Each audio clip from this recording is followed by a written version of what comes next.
खोजी टीवी के मुअज़्ज़िज़ दोस्तों, मैं हूं माजिद मलिक और आप तमाम देखने और सुनने वालों को अस्सलाम वालेकुम। नाज़रीन ग्रामी, पाकिस्तान भारत कशीदगी अब उस मकाम पर पहुंच चुकी है कि अगर बारूद के इस ढेर को एक चिंगारी भी दिखाई जाए तो ये पूरी ताकत से भड़कने के लिए बिल्कुल तैयार है। मकबूजा कश्मीर में मुजाहिदीन ने अपने हमले तेज कर दिए हैं, जबकि वहां पर मौजूद भारतीय फौजी जंगलात, पहाड़ों और बर्फपोश वादियों में उन कच्चे मकानों को भी निशाना बना रहे हैं जो मुमकिन तौर पर मुजाहिदीन की पनागाहें हो सकती हैं। भारतीय मीडिया इस वक्त अपनी हदूद में दाखिल होने वाले उस पाकिस्तानी लड़ाका तैयारे के शहर में गिरफ्तार है जो कि अपना मिशन मुकम्मल करके वापस अपने मुल्क भी पहुंच चुका, जबकि हाल ही में कोर कमांडर इजलास और बिलखसूस ISI के दफ्तर में वज़ीर आज़म की अपने वज़ीर खारजा के हमरा तीनों अफवाज के सरबराहों के साथ अहम तरीन मीटिंग और उसके साथ चीनी वज़ीर खारजा का पहले दौरा नेपाल और उससे अगले ही रोज पाकिस्तान का दौरा, ये वो चंद इंतहाई हसास वाकयात हैं जो गुज़श्ता 3 से 4 दिनों में आलमी और बिलखसूस भारतीय मीडिया में ज़ेर बहस है। नाज़रीन ग्रामी, अगर गौर किया जाए तो इस बात को समझने में कोई ज्यादा मुश्किल नहीं कि भारत इस वक्त अपनी हमाकतों और हठधर्मी की बदौलत चारों जानिब से घिरा हुआ दिखाई देता है और शायद अब वक्त भी ये फैसला कर चुका है कि खित्ते में मौजूद उन बेबस लोगों की तकदीर को बदल दिया जाए जो गुज़श्ता 75 सालों से एक भेड़िए के खूनी पंजों में गिरफ्तार है। मुअज़्ज़िज़ ख्वातीन व हज़रात, सवाल ये पैदा होता है कि मुबैना तौर पर वो पाकिस्तानी त्यारा जो कि भारतीय फिजाई हदूद की खिलाफ वर्जी के बाद अपना मिशन मुकम्मल करके बाहिफाजत वापस अपने मुल्क पहुंच गया, वो भारतीय रेडार की जद में क्यों नहीं आ सका? और अगर वाकई पाकिस्तान के पास कोई ऐसी टेक्नोलॉजी है जो अपने जहाजों को सुलेमानी टोपी पहनाकर दुश्मन की आंखों से छुपाने पर कादिर है, तो फिर ये यकीनन चाइना के उस अनदेखे एनर्जी पावर वाले हथियार से करीब तर है जिसने चंद माह पहले लद्दाख में इंडियन फौजियों को शदीद घबराहट का शिकार करके मैदान छोड़ने पर मजबूर कर दिया था। और ये सवाल भी दिलचस्पी से खाली नहीं कि अगर हकीकी तौर पर ऐसा कोई वाकया हुआ भी है तो फिर इसकी वीडियोस को डिलीट करने की जरूरत क्यों पेश है?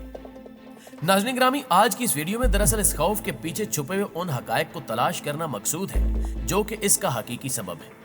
जिन पर बारी बारी गुफ्तगू करते हुए हम खौफ के इन पर्दों को चाक करने की कोशिश करेंगे। ये एक तारीखी हकीकत है कि इस खित्ते में मौसम सरमा को जंग के लिए मौजू तरीन सीजन के तौर पर लिया जाता है और यही वजह है कि इस वक्त भारत अमली तौर पर चीन के खिलाफ लद्दाख और दूसरी जानिब मुजाहिदीन कश्मीर के नरगे में है, जिन्होंने अपनी गोरीला वार को तेज तर करते हुए वादी को भी भारतीय फौज के लिए खौफनाक जहन्नुम की शक्ल दे रखी है, जबकि चीन ने भी जमीनी और फिजाई जंग के तकाजों को पूरा करने के लिए अपने तमाम तर हथियार लद्दाख में पहुंचा दिए हैं। जबकि सितम बालाए सितम ये कि इस मुश्किल घड़ी में पाकिस्तानी ISI ने भी अजीत डुअल के उस साजिशी प्लान को, जिसकी मदद से वो कर्नल राजेश के जरिए अफगानिस्तान के रास्ते बलोचिस्तान और मुल्क के दीगर हिस्सों को निशाना बनाने का ख्वाब देख रहा था, को भी ना सिर्फ तश्तज़बाम कर दिया बल्कि इसके ऑडियो और वीडियो सबूत अक़वाम मुत्तहिदा और आलमी बिरादरी को भी भेज दिए हैं, जिससे मोदी का काला चेहरा और भी भयानक हो चुका है। नाज़रीन ग्रामी, किसी दाना का कौल है कि मुसीबत कभी एक सिमत से नहीं बल्कि 6 अतराफ यानी शर्को गरब के अलावा ऊपर नीचे से भी घिराव करती है और यही सूरत हाल इस वक्त भारत के साथ भी दरपेश है। मोदी का काबिल एतमाद दोस्त ट्रंप तारीख का रिस्क बन चुका है। OIC के इजलास में पूरी मुस्लिम दुनिया भारतीय जारियत के खिलाफ एक मुअस्सर और ताकतवर करारदाद मुत्तफिका तौर पर पास कर चुकी है और फिर इसके फौरन बाद पाकिस्तान में ISI की सरबराही में सियासी और अस्करी क़यादत का इंतहाई आला सतह का इजलास हुआ,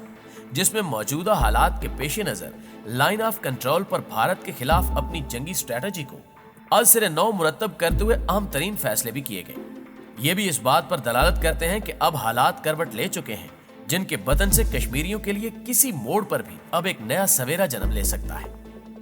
दस्तयाब मालूमात के मुताबिक इस इजलास में न सिर्फ इसराइल और अरबों के दरमियान बढ़ती हुई कुर्बतों के नतीजे में बदलते हालात बल्कि इस इत्तेहाद के पाकिस्तान और भारत पर असरात का जायजा भी लिया गया, जबकि हाल ही में उस ईरानी साइंसदान यानी फखरी ज़ादे की कत्ल की वजह से पैदा होने वाली अमेरिका, इसराइल और सऊदी अरब की ईरान के साथ कशीदगी के अलावा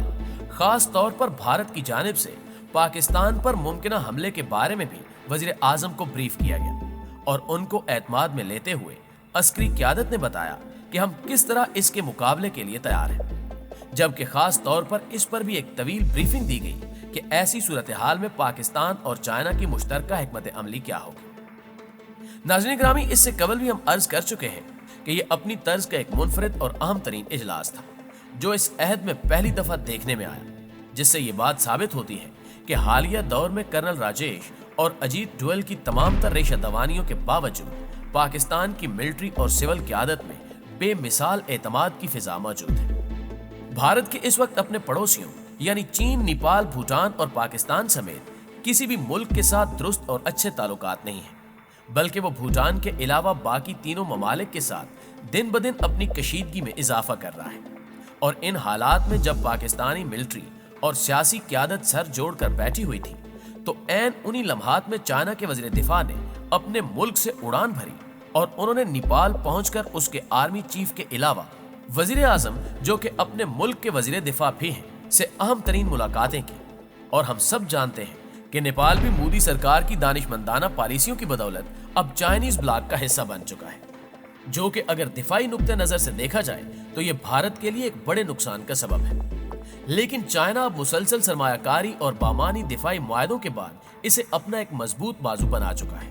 खोजी की तहकीकात के मुताबिक भारत की चीनी वज़ीर दिफा की नेपाली क़यादत से ये मुलाकातें ही हजम नहीं हो पा रही थी कि उन्होंने बगैर कोई वक्त जाया किए अब उन्हें ये खौफ खाया जा रहा है कि शायद अब तक उन्होंने Kashmir, line of control, line of actual control और दीगर ममालिक के खिलाफ जो बीज बोए थे, अब उस फसल को काटने का वक्त आ गया है। और अगर खुदा न करे, लेकिन जैसा कि लगता है कि ये जंग जो कि किसी वक्त भी भड़क सकती है, इसमें ना सिर्फ इंडिया एक सैंडविच बनता नजर आता है, बल्कि इसकी तबाहकारियां इसकी सालमियत को भी निगल जाएंगी। भारत अगर एक तरफ चाइना के मुकाबले में अपने फौजियों की कुर्बानी दे रहा होगा, तो दूसरी जानिब कश्मीर में मुजाहिदीन उसके गले की हड्डी बनकर उससे गुज़श्ता पौन सदी के मजालिम का हिसाब लेते हुए एक नई तारीख रकम कर रहे होंगे। जबकि इस बदबख्त, मुतासिब और मजहबी इंतहा पसंदी की बदबूदार अलामत के अंदरूनी हालात इस कदर नागुफ्ता बे हैं कि ऐसे बेमहर मौसमों में मुल्क में जारी अलैदगी पसंदी की वो तहरीकें जो कि जाबराना हुकूमती निज़ाम के मुकाबले में इस वक्त दबी हुई हैं, वो भी सर उठाकर ना सिर्फ इसके लिए मसाइल पैदा कर सकती हैं, बल्कि मोदी के अखंड भारत के कई रियासतों में तकसीम होने के इम्कानात भी बहुत वाज़ेह हैं। मगर ये अभी तस्वीर का सिर्फ एक रुख है, जबकि दूसरा रुख इससे भी कहीं ज्यादा भयानक है, जिसके नतीजे में इसराइल और अरबों की कुर्बतें भी ना सिर्फ अपना वजन खो सकती हैं, बल्कि चीन, पाकिस्तान और ईरान के अलावा रूस भी एक ऐसे ब्लॉक की सूरत सामने आएंगे जिसका तोड़ करना अपने मसाइल में उलझे हुए अमेरिका के लिए मुमकिन नहीं रहेगा। तो जरा सोचिए कि ट्रंप, नेतन्याहू और मोदी मिलकर क्या बीज बोने जा रहे हैं। हमारी दुआ है कि अल्लाह ताला इस खित्ते को उनकी मुमकिन तबाहकारियों से महफूज रखे। आमीन सुम्मा आमीन। प्यारे दोस्तों, आपकी राय इस बारे में क्या कहती है, कमेंट करके हमें भी जरूर बताइएगा। इंशाल्लाह आपसे मुलाकात होती है अगली वीडियो में। तब तक अपना ढेर सारा ख्याल रखिएगा। अल्लाह निगहबान।